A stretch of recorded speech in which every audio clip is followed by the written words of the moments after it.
This is a basic landing gear in SimplePlanes. Pretty simple. You can go a step up with retractable landing gear, and maybe have a go at building custom landing gear.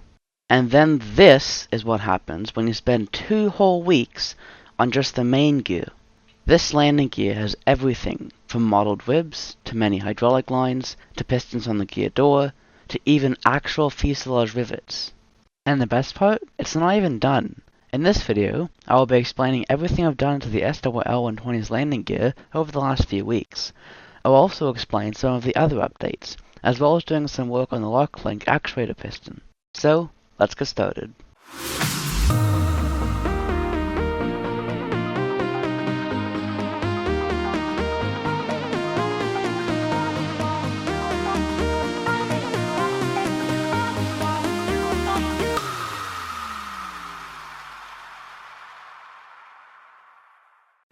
First off, let's start with the time-lapse of me building the LockLink.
This broken LockLink Actuator piston is part of what we'll be working on today.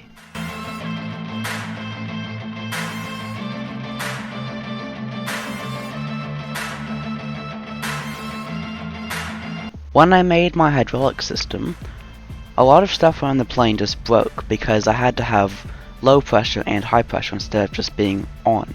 The landing gear was one of the most affected parts because some of the code just had hydraulics as an activator. Some of the code had it as a smooth, but it broke when it was not one, and other code just didn't have hydraulics at all. I also copied a bunch of code from other people when I built this landing gear over 2 years ago, and a lot of it didn't match up correctly. Some of the timings were off by like a few fractions of a second, which I did notice. I set out to recode the landing gear, and I did that, and instead of having a bunch of different codes, I instead had a bunch of different codes that revolved around one route. And that route was the smooth of my gear input, and that way I could time everything as I wanted it. I also kinda went ahead and rebuilt the entire landing gear in ultimate detail, just because this is not detailed enough because a lot of it clips. You have this leg, but it has this tiny little hinge here. I don't know how that would work in real life.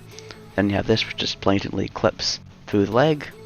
This piston is actually too short because when the gear retracts, this hinge here goes all the way to the base of the gear leg, and there's other issues. This is my result. There are some issues, like just a few minor clipping issues, but other than that, it's way better than the old gear and is way more detailed too. The reason it's so detailed, and it's like over 500 parts for just this gear assembly, is because I am going to just mod it. So, for example, this gear door with all these different ribs will just turn into one part. And all of these different hydraulic lines, and all of these ribs, and all of these fuselage rivets, I'll get to that in just a second, all of that will be added to the wing base part. Now, fuselage rivets. The reason I have actual fuselage rivets instead of just having a label is because, again, I'm going to mod this. labels don't export correctly, so I can't just make my rivets using labels and then export that and add it back as a mod or have another mod version. I've instead just opted to just have like physical rivets like he used to do before he had labels, and that way there'll be no issues when I export everything. These do add a very small amount of GPU impact, as does everything I export, but I won't be that important because the seats at approximately 10,000 parts run fine. In fact, the entire plane, which has an equivalent part count of 24,000 plus all the other 3D model parts, runs at 100 FPS on my RTX 3060, so a few rivets won't be an issue. I've tried to keep the amount of static bodies low, which is why there isn't too much mechanical complexity here. So I just have 2 sets of simple struts, then I might try and put a strut here, but for now I just have one way strut, and in fact these 2 struts here are connected. So this and this will all be one body, so one part. The same goes for these 2 pistons, they're both connected, and in fact there only is a spring in the front one, not the back one. This landing gear uses a few complex mechanisms, such as control bases for the rotators, and what I call control base springs, which is where a control base can actually function as a rotator and a spring in one part. Now let me explain this. There are 3 control bases currently in the landing gear, and 2 control base springs. There's one control base, just a normal control base, which is the main controller for the entire traction system, which manages this hinge here with the main strut. That's how the old gear tracks to, which isn't working right now, and so I just changed the control base on the new landing gear. The 2 spring control bases, which are still somewhat powered, are the one that handles the tilt mechanism, because there is just a spring, no piston, in this piston, whereas there is a piston and spring in this landing gear, and there's another control base spring in the lock link. I think that's what it's called. The reason I have to use a spring for the lock link is because I can't 100% predict what the desired angle will be, so it's better to just have be slightly powered so it has an idea of where it wants to go, of spring, so the main strut can tell it where to go. And that results in a perfectly smooth retraction sequence. So I retract the landing gear. I'm going to do this in slow motion. So the gear door starts to open at the same time this landing gear untilts. Then the lock link opens, and then the main strut starts to fold in half.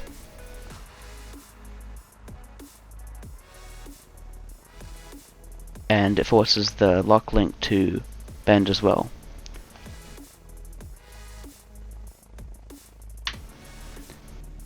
One thing I had to do with the main gear door because of these new pistons is I had to slow down the retraction. This is because, for some reason, probably because of how SimplePlanes physics works, if I extend the piston fast, then it has this weird wobble effect. I don't know why this happens or how to fix it, so for now I just have a slower gear door. This takes exactly 3 seconds to open, and then closes for 3 seconds, and I've ensured that by the time this is shut, this has just finished tilting. The entire retraction sequence takes exactly 10 seconds. Another small thing I added is a hydraulic piston for the sliding gear door. This is entirely additional fuselage parts because there's already a control base in there. Just a small little detail I added. And just to confirm that the control base is actually doing the tilting, if I go into X-ray mode, you can see there's just a spring here in this piston, more like the 3D representation of a piston. And if I go into connections, the control base here is what is handling the tilting, and it also does the spring behavior. Now the way you do this is you go into the control base, go into its settings here, and you adjust these values until it has the desired effect. Here I think I just decrease the position spring, but you could change some other parameters and see what happens. So if I lower the fuselage onto the ground, you'll see that control base spring untilts. The code doesn't actually do this, it's entirely the spring of the control base. Now while the landing gear may look impressive, it's actually not even done. I still have to add a lock link piston, or whatever it's called in real life, and I'm also going to add some additional hydraulic lines that would power the piston that would be in here in real life to help retract the landing gear leg. I'm going to start with fixing this piston. Now what currently happens is if I go ahead and retract the landing gear, it functions as intended for some time, and then breaks. Now, I'm actually pretty sure there's a simple fix for this issue, and it's that the spring inside the piston here is undergoing too much tension and therefore breaks. So I think this can be solved by adding another spring. I can go ahead and disconnect this from the bottom hinge, then going to the top hinge and zeroing that. Then I can nudge out the spring, duplicate it, make the new spring's position the same as the original one, fix up the connections, re-tilt the spring, like the whole piston assembly, and then re-add the connection. And now we can go ahead and try that in the level.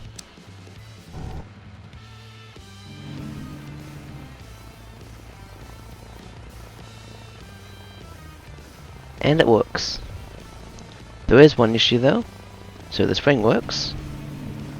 However, there is not enough piston, as it nears the end of the retraction sequence, the two piston segments actually separate, which is not what I want it to look like.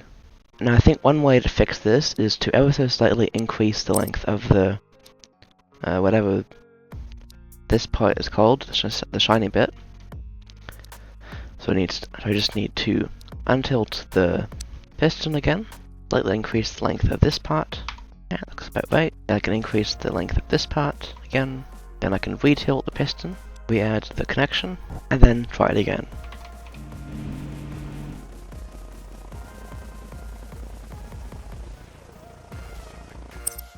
That still is not long enough. Another way we can try and fix this is to split the piston into two different segments. So I just need to once again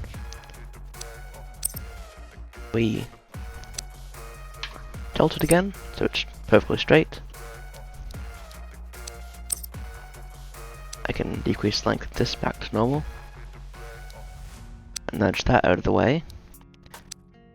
Probably fix the length of this one as well. Then make another copy of it. Make its position the same.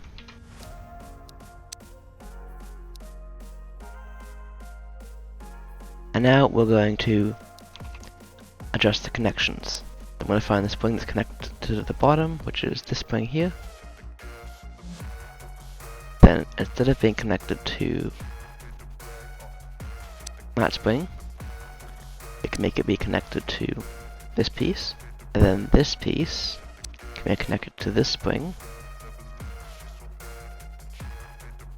So it should, in theory, expand.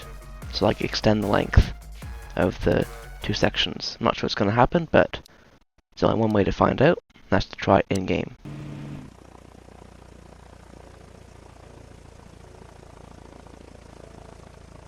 And that actually is working. You can't really see, but the length of the shiny bit is longer than the length of the grey bit of the piston. To further demonstrate this, I'm going to color one of the shiny bits a different color.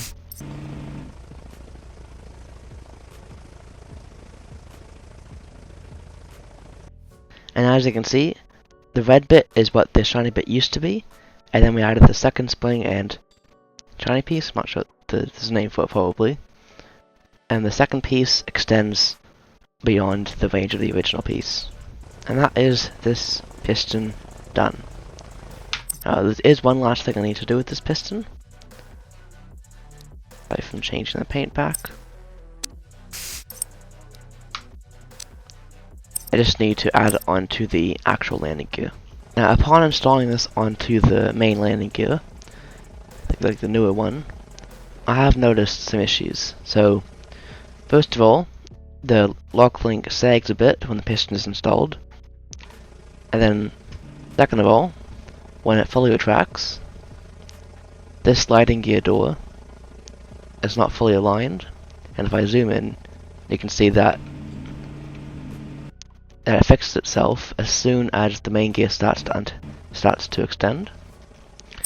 And the third issue is if I go into final approach and I get up some momentum, it's like some rotation momentum. If I go to right airport, you can see that the two springs I have in the piston spin around a bit. I'm not sure why that happens. If I load the version of the landing gear with no piston, none of these issues are present. The lock link doesn't sag, it's perfectly straight, and when the gear retracts, the sliding gear door is perfectly aligned. Couldn't even tell it's there. I'm not really sure why those three issues happen. So I can either have a piston with those issues, or no piston and no issues, but the piston adds more detail to the landing gear. So I'm not really sure what to do for now, but I've at least fixed one issue with the piston.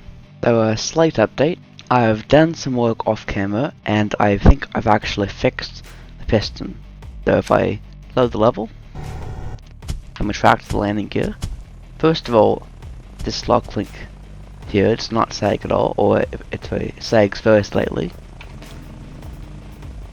If I retract the landing gear, the piston does not break, and once it fully retracts, this gear door here perfectly aligns, like it should. And the way I did this is, instead of using springs, I've used a control base. This is what I'm going to call a linear actuator spring. It's a linear actuator, and it's also a spring, using the technique I described earlier. Now, the reason I can't just have it as a spring, or I probably could, but I'm not going to, is because I'd have a similar, at least I think, a similar effect to just having a normal spring. So it's partially powered, and I've based it off of the rotated control base that's rotating this long link here. I've based it off of that, and it's also a spring, so it can like accommodate any variations in the, I guess, required length. I'm not sure what I'm describing here, but it needs to be partially powered, so it can like help move the mechanism, and partially a spring, so the mechanism doesn't jitter because everything's trying to move at a constant rate.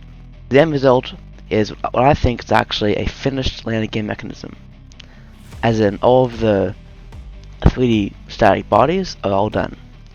It's not done though, I still need to add more details, and specifically the details that I'm going to go and add off camera now are making a duplicate of this lock link, maybe a little skinnier, on the other main strut, and I'm also going to add more hydraulic lines to the gear bay. So I'll go and do those two things, and then I will show you those. And those two things have been done. I also added some extra rivets to the lock link.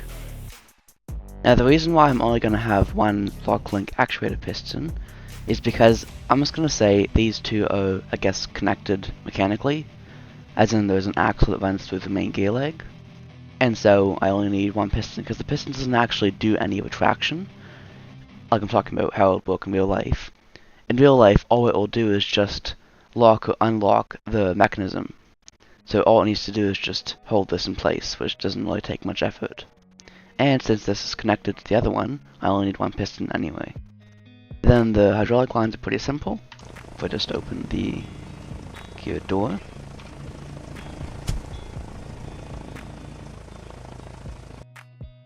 it's just a similar one to the front one, just with a different path.